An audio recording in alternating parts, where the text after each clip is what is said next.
दक्षिण ओडिशा रे रेलपथर विकास ପାଇଁ केन्द्र रेलमंत्री अश्विनी वैष्णव को चिठी लिखिले बीजेडी सांसद सस्मित पात्र। दक्षिण ओडिशा रे नुआ रेलपथ ପାଇଁ अनुमोदन, रेलपथर कामर त्वरान्वित करने, रेलपथ गुड़िकर मरामती करने सह ब्रह्मपुर रेलवे स्टेशन नवीकरण करने उल्लेख कर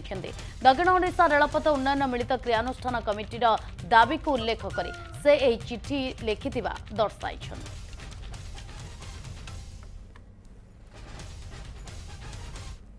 मान्यवर केंद्र मंत्री रेलवाई श्री अश्विनी वैष्णव जी को गोटे चिट्ठी लिखी से चिट्ठी रे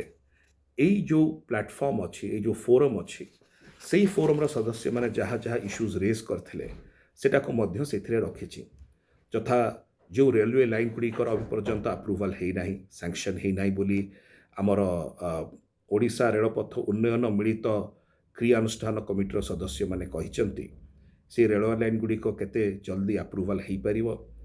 जो रेलवे लाइन गुड़िक का सर्वे स्टेज रे अच्छी हो पारि नाही, जो रेलवे लाइन गुड़ाकर प्रोग्रेस बहुत स्लो अच्छी दक्षिण ओडिशा रे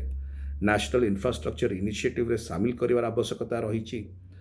ब्रह्मपुर रेलवे स्टेशन अपग्रेडेशन रही, कोचिंग डिपो गोलंतरा रे रही, ए सबूर प्रसंग गुड़िक बहुत सुंदर भाव में आमर दक्षिण ओडिशा रेलपथ उन्नयन मिलित क्रियानुष्ठान committee south Odisha railway development joint action कमिटीर सदस्य माने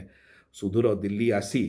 से माने जो प्रकार भाव में विक्षोभ प्रदर्शन कर दाबी गुड़िक रखिंट एक स्वागत योग्य विषय